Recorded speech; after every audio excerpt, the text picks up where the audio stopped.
ব্রি ধান ৯৫ বাংলাদেশ ধান গবেষণা ইনস্টিটিউট উদ্ভাবিত একটি উচ্চ ফলনশীল রোপা আমন ধানের জাত। এর জীবনকাল ১২৫ দিন, যা ব্রি ধান ৪৯-এর চেয়ে ৭ দিন কম। এ জাতের ধান গাছের কাণ্ড শক্ত, ডিগ পাতা খাড়া, পাতার রং গাঢ় সবুজ, ধানের দানার রং গাঢ় লাল, চাল সাদা তবে মাঝারি মোটা। এর ফলন বিঘা প্রতি ২.৫ মণ। এ ধানের চাষ কৌশল উচ্চ ফলনশীল রোপা আমন ধানের মতো, যা বৃষ্টি নির্ভর চাষাবাদ উপযোগী। ব্রি ধান ৯৫-এর বীজ বপনের উপযুক্ত সময় ১১ আষাঢ় থেকে ১০ শ্রাবণ, অর্থাৎ ২৫ জুন থেকে ২৫ জুলাই পর্যন্ত। ২৫ থেকে ৩০ দিন বয়সের চারা মূল জমিতে রোপণ করতে হয়।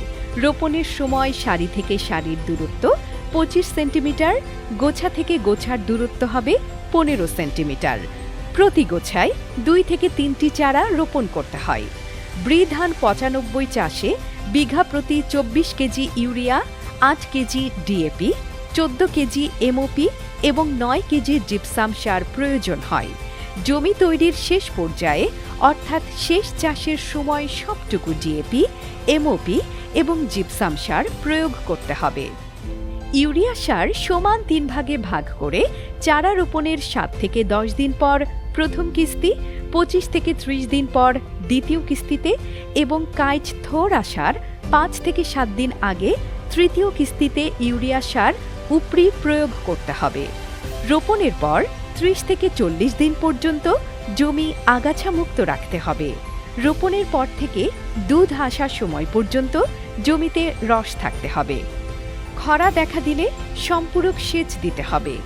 ব্রি ধান ৯৫-এর রোগবালাই এবং পোকার আক্রমণ প্রচলিত জাতের চেয়ে কম হয়। আক্রমণ যদি হয়েই যায়, তাহলে সরকার অনুমোদিত বালাইনাশক প্রয়োগ করতে পারেন। কার্তিকের ১৫ তারিখ থেকে অগ্রহায়ণের ১৫ পর্যন্ত এই ধান কাটা যায়। ব্রি ধান ৯৫-এর শতকরা ৮০ ধান পাকলেই ফসল কেটে সংগ্রহ ও সংরক্ষণ করতে পারেন। স্বর্ণা জাতের বিকল্প চান? ব্রি ধান ৯৫-এর আবাদ বাড়ান।